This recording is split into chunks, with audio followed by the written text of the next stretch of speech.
Hoje com o pastor Joseph Prince. Você gostou hoje de todos os hinos? Foi bom, amém?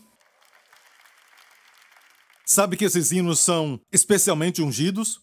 Porque cada um destes hinos tem uma história por trás deles. E quando você descobre as histórias por trás desses hinos, você fica emocionado. É algo forte. E você sabia que um hino que é ungido pelo Espírito Santo nunca sai de moda? Algumas das canções populares, até as canções de hoje, saem de moda. Mas os hinos não saem de moda quando são ungidos pelo Espírito Santo.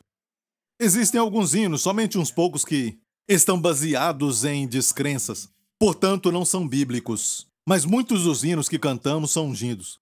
Amém? Canções como Que Amigo Temos em Jesus.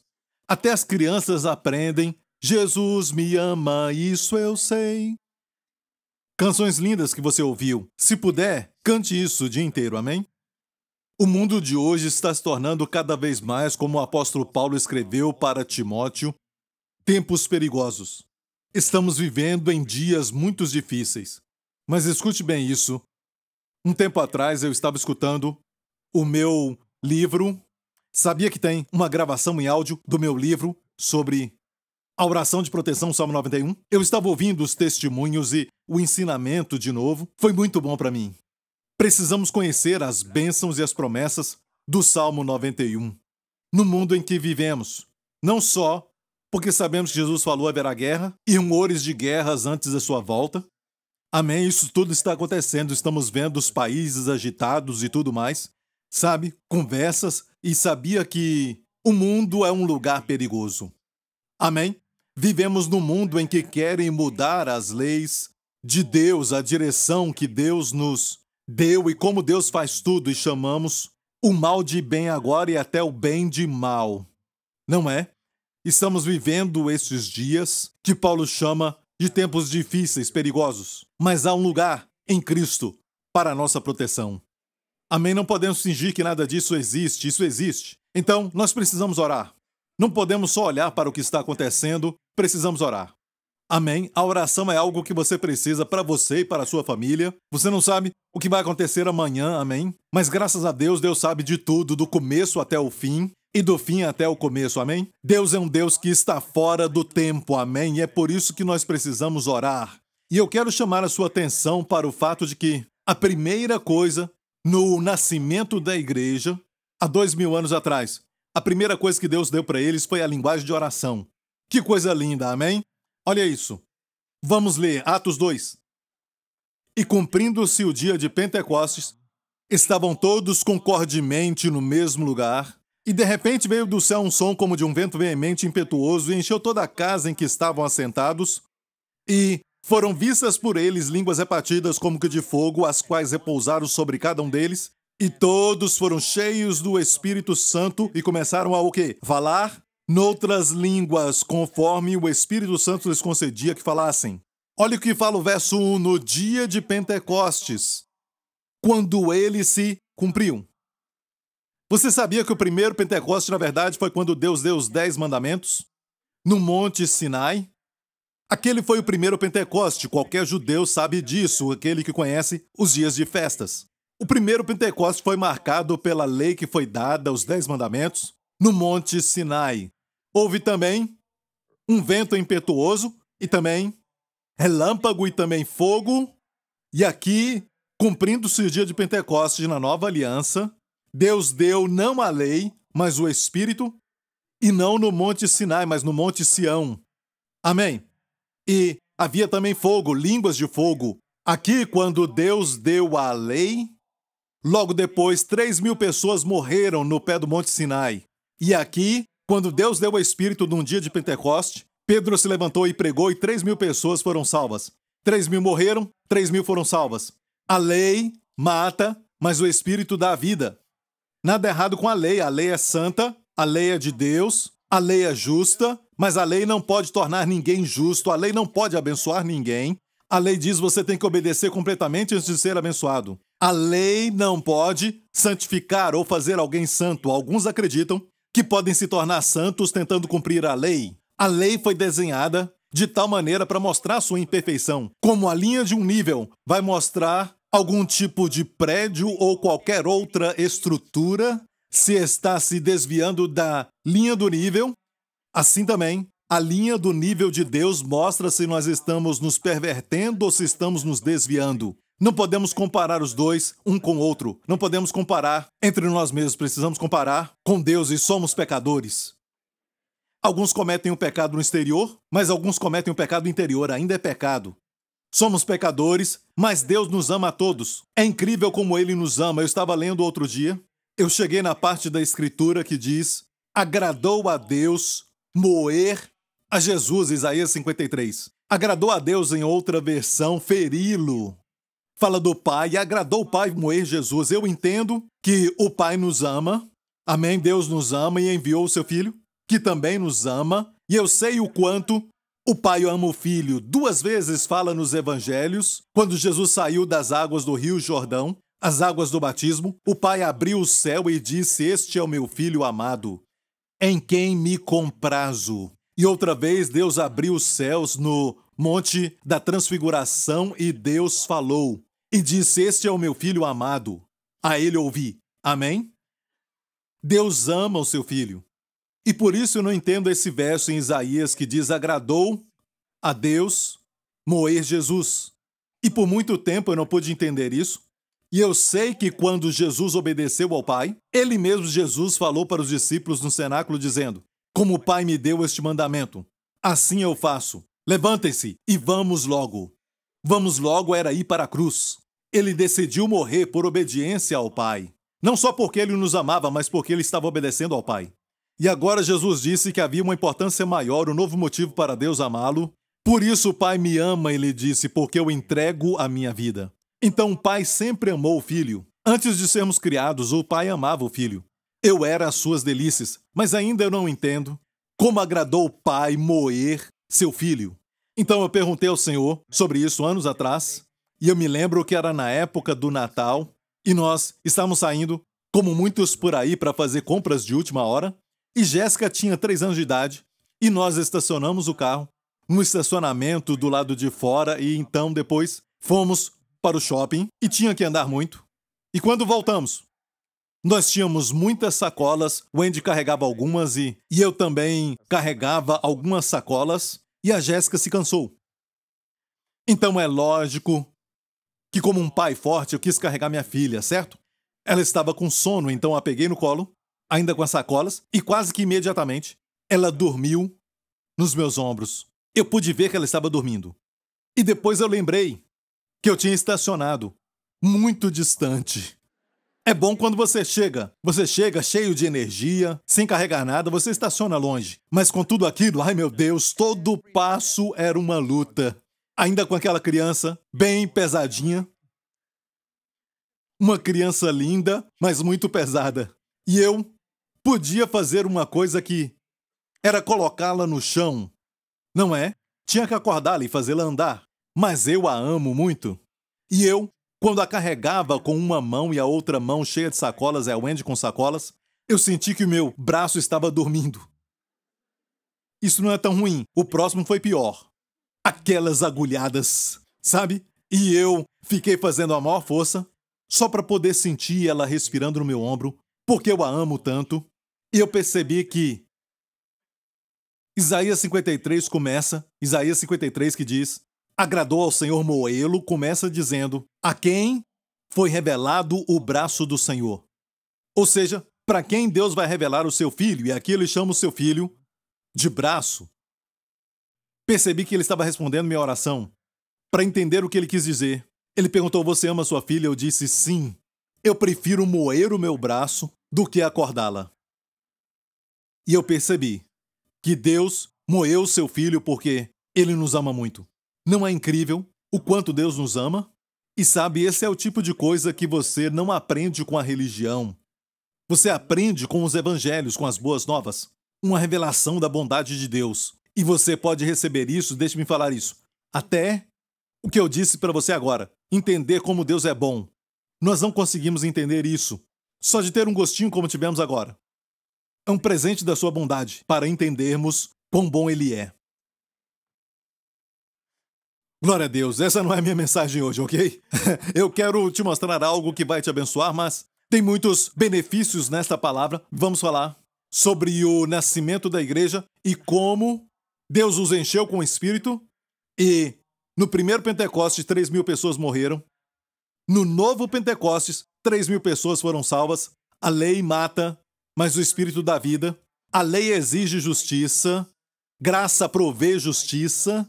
Sob a lei, Deus fala então sobre o trabalho árduo do homem, sobre tudo o que o homem faz. Não deverás, não deverás, não deverás, não deverás. E Deus deu a lei porque Deus sabe que somos orgulhosos.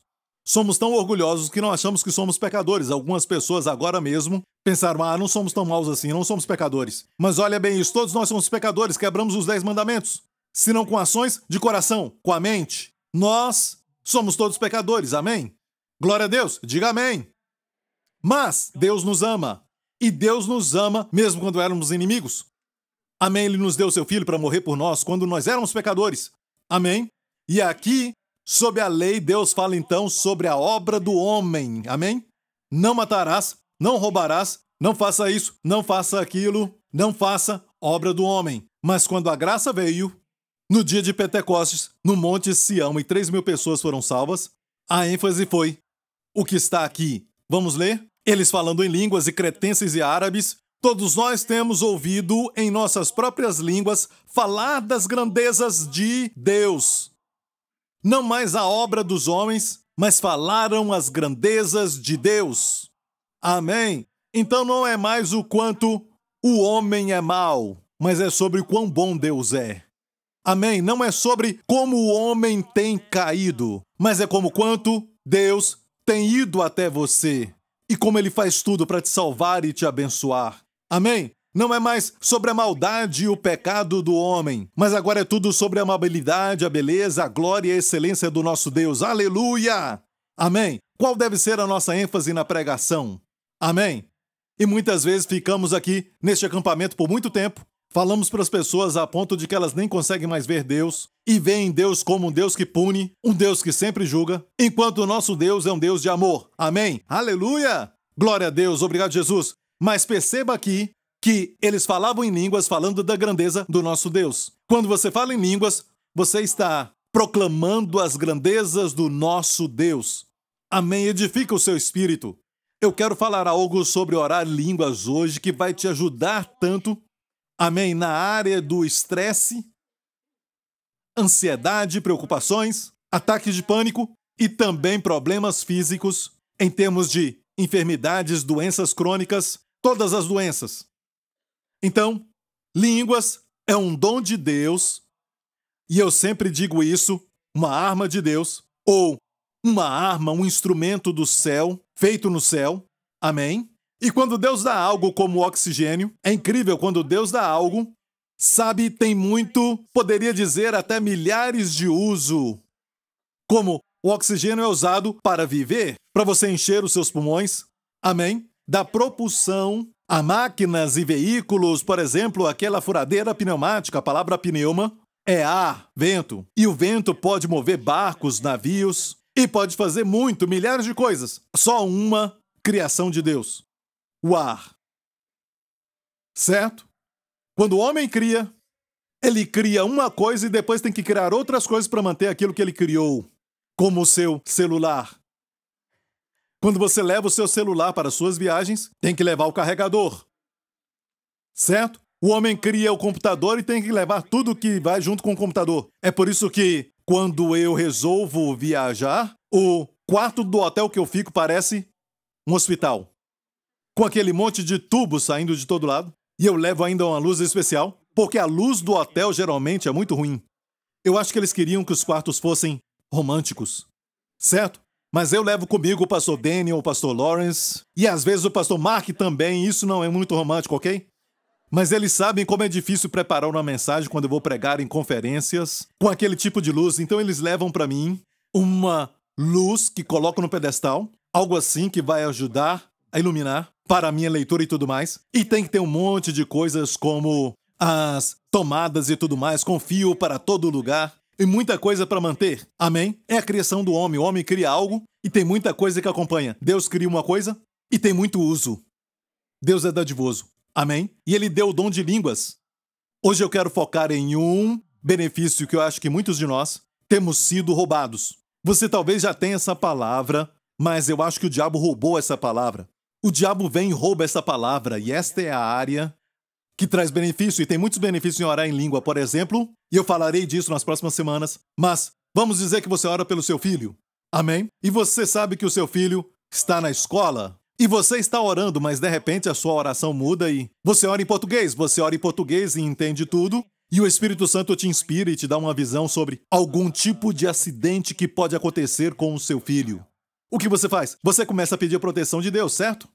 E não só isso, mas sabendo muito bem sobre a natureza humana, você não vai só orar pelo filho, mas vai dizer, você não vai para a escola. Não é? E por que isso? Você está com medo. Por causa daquilo que você sabe. Às vezes o que você sabe faz você ficar com medo. Mas vamos dizer que você tem um idioma que você nem sabe e você está orando. E o diabo tem planejado de tal maneira, sabe, para ferir o seu filho, e ele preparou uma pessoa bêbada. O diabo o preparou.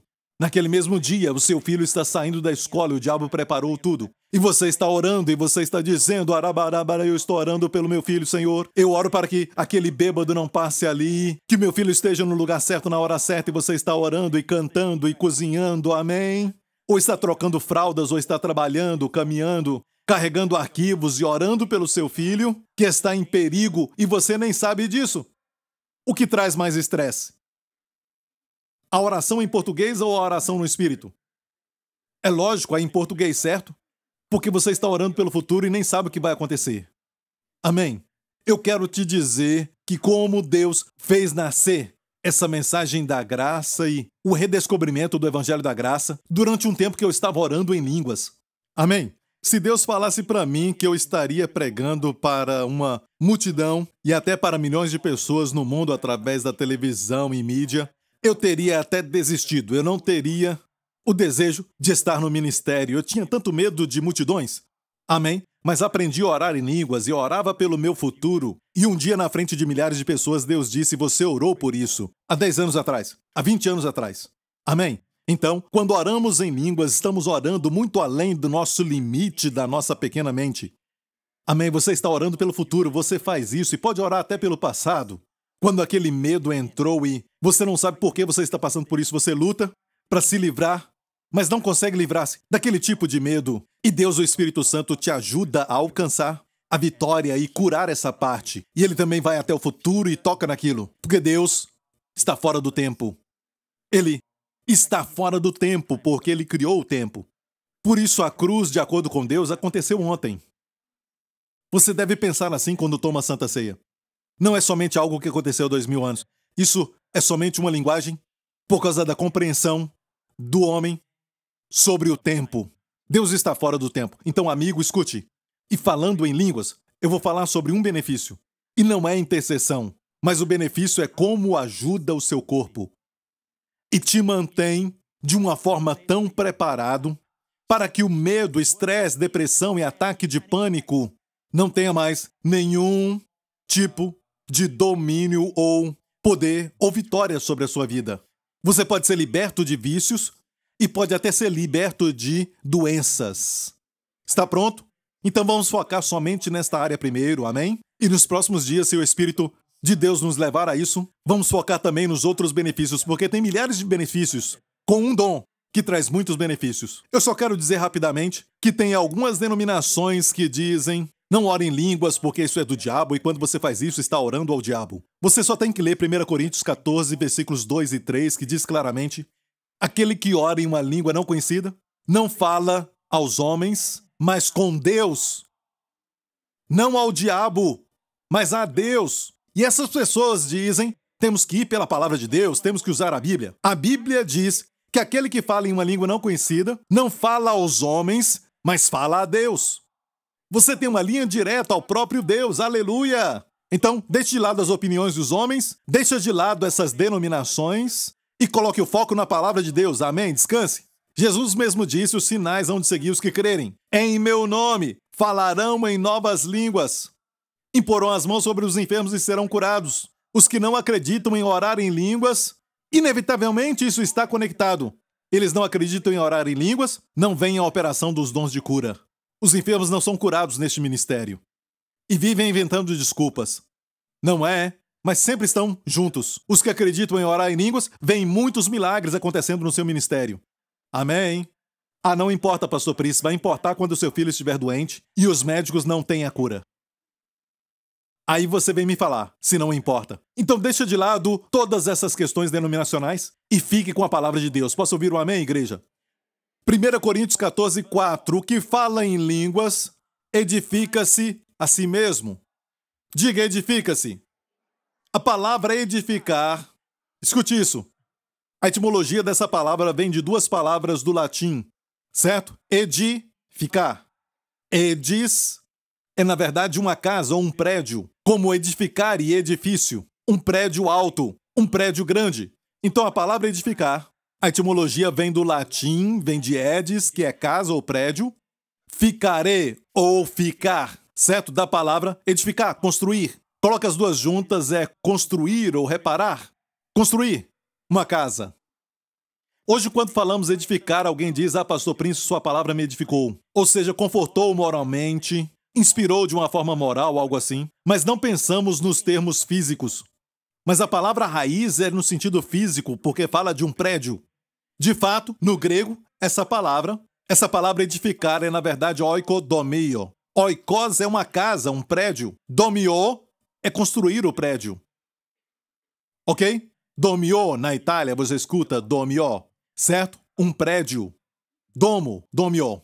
Oikos, domio. Construir uma casa. Oikos, uma casa. Ah, pastor Prince, não somos casas. Certo? Nós somos. Somos templo. Sabe qual parte é o templo? O espírito. É o que falam. Seu espírito não é o templo, o corpo é o templo. Olha 1 Coríntios 6. Não sabeis que o vosso corpo é o templo? O quê? Vosso corpo. Vosso corpo é o templo. O Espírito Santo habita no nosso espírito. Mas não diz o seu espírito é o templo. A Bíblia não fala que o espírito é o templo, mas diz, vosso corpo é o templo. O seu soma no grego, seu corpo. Não seu psique. Certo? Não é um pneuma. O seu soma. Psicossomático. Problema, sabe? Da mente. Mas soma é corpo no grego. E aqui diz, não sabeis que o soma, o corpo, é o templo. E a palavra templo aqui não é a parte de fora do templo. A palavra templo aqui é o lugar santíssimo e o lugar santo. É literalmente o santuário. O seu corpo é o santo dos santos. O seu corpo é o lugar santo de Deus. O seu corpo é o templo de Deus. E Deus quer o seu templo lindo. Deus quer o seu templo limpo. Deus quer o seu templo santo. Deus quer isso. A palavra pleno. Saudável. Saudável vem de uma palavra, tem a ver com a palavra pleno, que é completo. Saudável, completo. Amém? Curado, plenitude. Deus quer o seu corpo pleno.